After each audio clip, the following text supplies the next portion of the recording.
കൊത്തും, കൊത്തി അറിയും ഞാൻ. എന്നെ തോൽപ്പിച്ചൊരു നായിന്റെ മോനും ഇവിടെ ജീവിക്കണ്ട.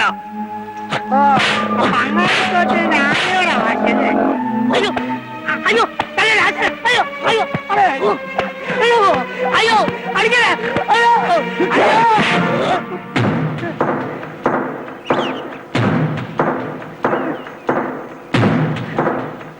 ആനയെ തല്ലുന്ന കാരവടി കൊണ്ട് ആളെ തല്ലരുത്. തല്ലുവിടാ. വാവത്തിനെ ഉപദേശിക്കാൻ ഒരു പട്ടി വളർന്നിട്ടില്ല. ഉപദേശമൊന്നുമല്ല, താക്കീതാ. മേലാലി പന്തിയിൽ ആവർത്തിക്കരുത്.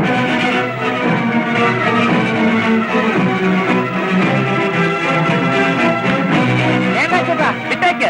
ഈ തലയ്ക്ക് വട്ടുള്ള കുരങ്ങന്മാര് മൂക്കറ്റൻ ചാരായം കുടിച്ചിട്ട് ഇഞ്ചിയും കൂടെ തിന്നാ എങ്ങനെ ഇരിക്കും? ആ അവസ്ഥയിലാ വാവത്തിനാശാൻ. വട്ട് നിന്റെ തന്തയ്ക്കാ. കണ്ടോ, തന്തയ്ക്ക് പറയുന്നത് മൂത്ത വട്ടിന്റെ ലക്ഷണോ? ബാഷ ഇവിടെ ഇവിടെയാ പറഞ്ഞത്.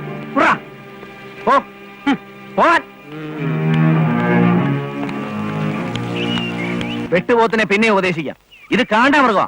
എന്ത് കാണ്ടാമൃഗം?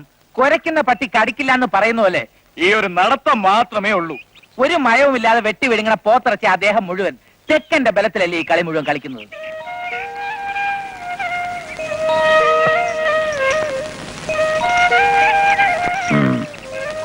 മുറുകപുരം തിരച്ച് തേച്ചാ മതി, കരിഞ്ഞോളും. അപ്പോഴോ സാരമില്ല.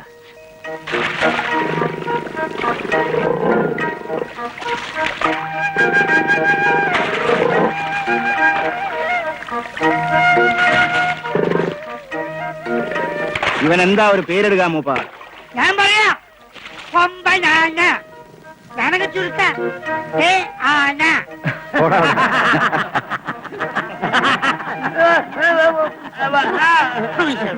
പറ്റിയ പേര് അച്യുതൻ തന്നെ ഇട്. നിനക്കാണ് എന്റെ അവകാശം.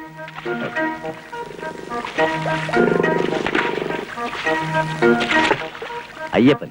അത് കൊള്ളാം അല്ലേ മൂപ്പ? സാക്ഷാൽ ധർമ്മശാസ്താവിന്റെ പേരല്ലേ ഭഗവാന്റെ. അയ്യപ്പാ മോനെ, അടങ്ങടാ. മേടയിത്തിരി കൂടും. ആ അച്ചോട്ടിന്റെ അടുത്ത് എവന്റെ ഒരു വിളയാട്ടവും നടക്കില്ല മൂപ്പ. അയ്യപ്പനെ തന്നെ ഏൽപ്പിക്കുക. ആ, എന്തുണ്ടെങ്കിലും എന്നോട് പറയണം. ഓ വരട്ടെ മൂപ്പ. ആട്ടെ.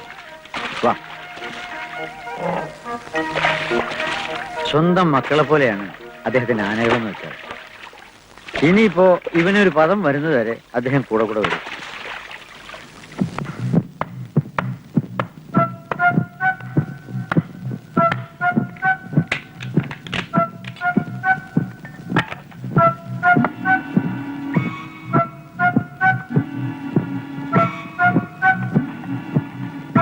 നാശം എത്തി. വെളിവില്ലാതെ നോട്ടം കണ്ടില്ലേ പോണ്ടാരടന്ന്. എന്താ ഭാവച്ച? കണാരേട്ടൻ എന്തെന്ന് ചോദിക്കാൻ നിന്നപ്പോ ഒരുത്തി തന്റെ ഭദ്രകാളിയെ പോലെ തുള്ളിക്കൊണ്ട് അകത്തേക്ക്. അല്ല, അവൾക്കെന്താ എന്നെ കാണുമ്പോ ഒരു ചൊറിച്ചില്? നിന്റെ മട്ടുമാതിരി അതല്ലേ നിന്റെ ഒരു ഒടുക്കത്തെ കുടിയും. ഞാൻ കുടിക്കുന്നത് അവൾക്ക് ഇഷ്ടമല്ലെങ്കിൽ വേണ്ട.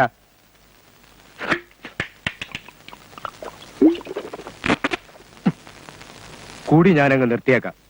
പക്ഷെ ഇന്നൊരു തീരുമാനം ഉണ്ടാക്കണം. മനസ്സിലായില്ലേ? ഞങ്ങളുടെ കെട്ട് എന്റെയും ഗൗരിയുടെയും. അത് ഇന്ന് തീരുമാനിക്കണം. ഒന്നും തീരുമാനിക്കാനില്ല. ഇയാളെ കെട്ടാൻ എനിക്ക് സൗകര്യമില്ല. അതിന് വേറെ ആളെ നോക്കിക്കോ. കേരളത്തെ തുള്ളാൽ അകത്ത് കയറിപ്പോടി. അവള് തുള്ളട്ടെ ഇടത്തി. ഇതുപോലെ ഇളക്കമുള്ള എത്ര മതയാനകളെ തളച്ചവനാണ് ഈ വാവച്ചൻ. പിന്നെ ഈ പിടിയാന. തുള്ളിക്കോ തുള്ളിക്കോ. അനാവശ്യം പറഞ്ഞാലുണ്ടല്ലോ വീട്ടുമുറ്റത്താണെന്നൊന്നും ഞാൻ നോക്കത്തില്ല. ചൂലെടുത്തടിക്കും. പറഞ്ഞേക്കാം. എനിക്ക് പോടോ. നിർത്തലേ ഒരുമ്പെട്ടോണേ. നിന്നോടല്ലേ പറഞ്ഞ അകത്ത് കയറിപ്പോകാൻ. ഭാവത്തിന് ഇപ്പൊ പോ. ഞാനിപ്പോ പോവാ. എല്ലാം അവളെ പറഞ്ഞ് മനസ്സിലാക്ക്. ആരാടി നീ? രാജകുമാരിയാ. നീ എന്തു ഭാവിച്ചാ? തള്ളകല്ലാ വാവന് തല കിഴക്കനാൻ പാടാ. പ്രായമായൊരു പറഞ്ഞ കേട്ടാ നിനക്ക് നല്ലത്. നിന്നെ ഓർത്തിന്റെ കയ്യിൽ ഏൽപ്പിച്ച അത്രേ സമാധാനായി ഞങ്ങക്ക്. കള്ളം കുടിച്ച് കൂത്താടി അടക്കുന്ന ഒരുത്തന്റെ തലയില് എന്നെ കെട്ടിവെച്ചാ നിങ്ങക്ക് സമാധാനാവും. പൊന്നും പണ്ടൊന്നുമില്ലാതെ വാവച്ച നിന്നെ ചോദിക്കണേ. ഞങ്ങളുടെ കണ്ണടഞ്ഞ നിനക്കൊരു തുണ വേണം. ആണുങ്ങളായ ഇത്തിരി കുടിക്കും എന്ന് വെച്ചാൽ അവൻ സ്നേഹമില്ലാത്തതൊന്നല്ല. ഞാൻ പറഞ്ഞല്ലോ എനിക്ക് അയാളെ ഇഷ്ടമല്ലെന്ന്. അതിലും ഭേദം വല്ല കൊക്കയിലും ചാടി മരിക്കുന്നതാ. എന്നാ വരും. പൊന്നും പണ്ടവും കൊണ്ട് രാജകുമാരൻ ഊട്ടിയാൻ പറഞ്ഞ സന്തതി നിന്നെ പിഴച്ചു വെച്ചപ്പോഴേ 2 കൈ നീട്ടി വാങ്ങിയത് ഞാനാ. അതിന്റെ നന്ദിയെങ്കിലും വേണോടി. തള്ള പിഴച്ചു പറ്റത് അവരുടെ കുറ്റം കൊണ്ടല്ലോ.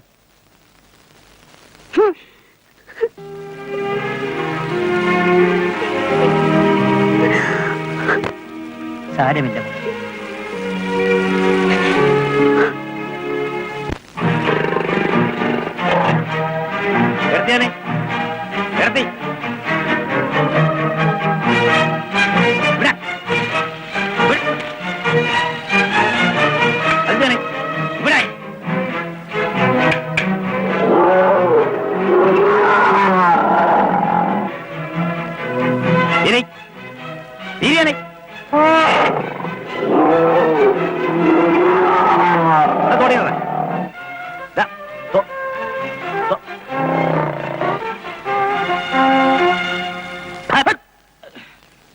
ആനക്കാരനായാലും 6 കണ്ണു വേണം, ഉറച്ചൊരു മനസ്സും, അല്ലെ ആനയുടെ കൊമ്പലിരിക്കും.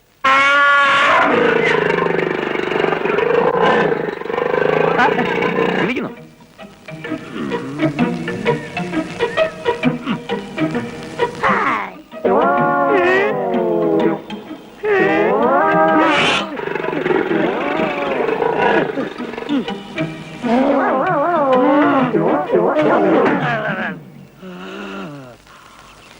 പ്രായക്കരയില് പാപ്പാൻ ആരൊക്കെ ഉണ്ടടി?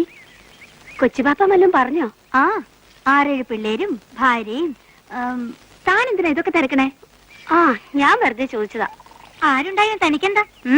മനസ്സിലാവുന്നുണ്ട്. അത്രയ്ക്ക് വലിയ തമാശയാണെങ്കിലേ ഞാനും കൂടി കേക്കട്ടെ. തമാശയൊന്നുമല്ല. പിന്നെ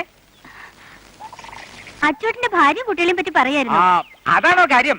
പ്രായക്കരയില് നാട്ടുകാർ അറിഞ്ഞോണ്ട് ഒരു ഭാര്യ, കൊച്ചിയിലും നിലമ്പൂരും നാട്ടുകാർ അറിയാതെ വേറെ, എല്ലാം കൂടി പിള്ളേര് 10-12 എണ്ണമുണ്ട്. ഈ കുടുംബാസൂത്രത്തെ പറ്റി പാപ്പന് വലിയ ധാരണ ഒന്നുമില്ല അല്ലേ?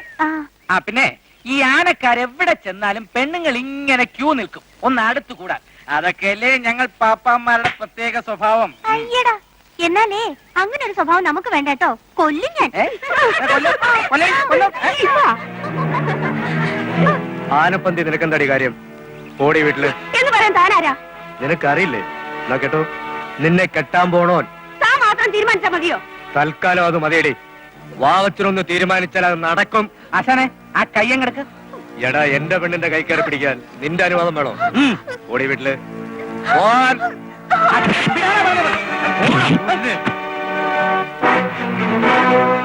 എന്റെ ആശാനാണല്ലോ എന്ന് കരുതി ഇത്രയും നാൾ ഞാൻ ക്ഷമിച്ചു.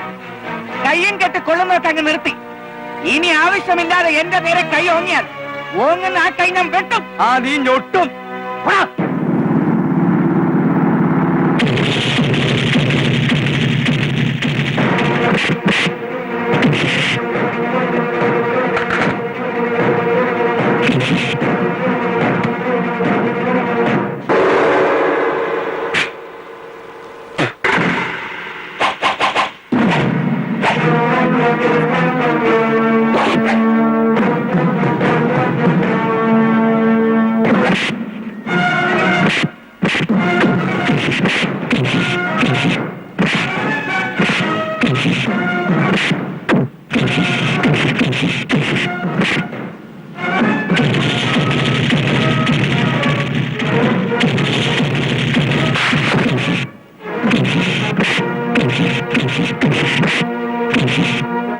അതെ, അത് അവര് തമ്മിൽ തീർത്തോട്ടെ.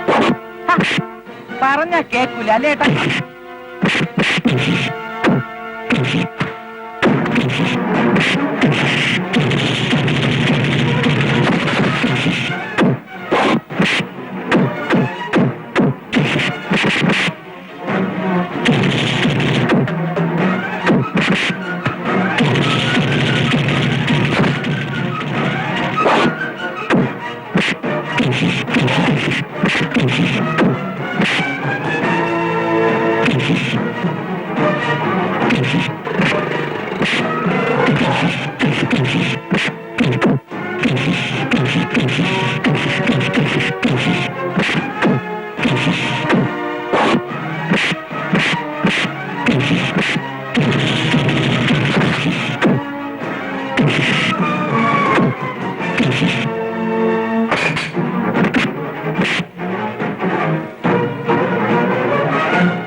കണ്ണി ചോരയില്ലാത്തവനാ വാവച്ചൻ.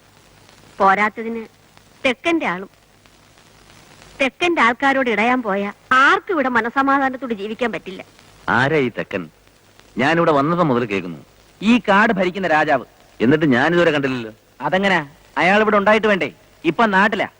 കാടാറ് മാസം കഴിഞ്ഞ് നാടാറ് മാസത്തിലാ. ഒരു ദിവസം അയാൾ വരും കാടിളക്കാൻ. അന്ന് ഇവിടെ നടക്കാൻ പോകുന്നത് എന്താന്ന് കർത്താവിന് മാത്രം അറിയാം. അതന്നെ അവിടെ കിടന്നോ. ഞാൻ പറയുമ്പോൾ അനുസരിച്ചില്ലെങ്കിൽ എന്റെ സ്വഭാവം ഇതെന്താണ് ഞാനത് കിടക്കാൻ പറഞ്ഞു. എണീക്കാൻ പറഞ്ഞു കിടക്കുക. പുറംകാലം കൊണ്ട് ഒരു അടിയൊന്ന് ചടങ്ങി പോവും. 6 മൈൽ അപ്പുറത്ത് മാറി നിന്നല്ല ആനയോട് കാര്യങ്ങൾ പറയേണ്ടത്. അല്പം കൂടി ധൈര്യം കാണിക്കേട്ടാ. എന്നും ഇങ്ങനെ ആനപ്പിട്ടോ വാരി കഴിഞ്ഞാൽ മതിയോ? എടാ ശിവ, കളിയാട്ടല്ലേ. ഈ പേടി എന്ന വാക്കിന്റെ അർത്ഥം പോലും എനിക്കറിയില്ല. പിന്നെ എന്താ സൂക്ഷിച്ചാൽ നമ്മൾ സൂക്ഷിക്കണ്ടല്ലോ എന്ന് കരുതിയ. ഉവ്വ ഇന്ന് ഞാൻ ചേട്ടന്റെ പേടി മാറ്റിത്തരാം. വാ കേറാം. ഞാൻ പറഞ്ഞു കേൾക്ക്, സൈക്കിളിന്റെ പുറത്താണെങ്കിൽ എങ്ങനെയും കയറാം. ഇത് ആനയാ, ചിലപ്പോ ആന എന്നെ കണ്ടു പഠിച്ച ഒന്നും പേടിക്കില്ല. കേറാനാ പറഞ്ഞത്. കാല് വെച്ച് കേറും. അങ്ങോട്ട് കേറ്. ഞാനിവിടെ ഉണ്ട്. കേറാൻ കേറി ചേട്ടാ.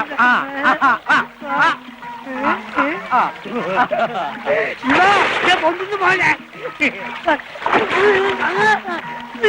ശിവ, ആന എന്നെ കണ്ടിട്ട് പേടിച്ച് വറക്കുന്നു. മോനെ എന്തൊരു സുഖം മോനെ. ഇത് നേരത്തെ അറിഞ്ഞിരുന്നെങ്കില് 2 ദിവസം മുമ്പ് കയറിയിട്ടായിരുന്നു അല്ലേ.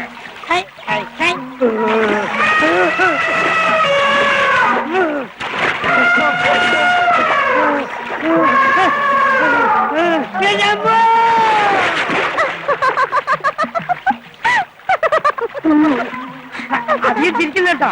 മൂപ്പന്റെ മഴ പവറൊന്നും എന്റെ അടുത്ത് വേണ്ട. അതെ, വരട്ടൊക്കെ അങ്ങോട്ട് വേണ്ട, ഇവിടെ മതി. ഓ ഓർത്തില്ല, നമ്മൾ അടുത്ത മൂപ്പനാൻ വേണ്ടി കച്ച കെട്ടിരിക്കാണ്ടോ.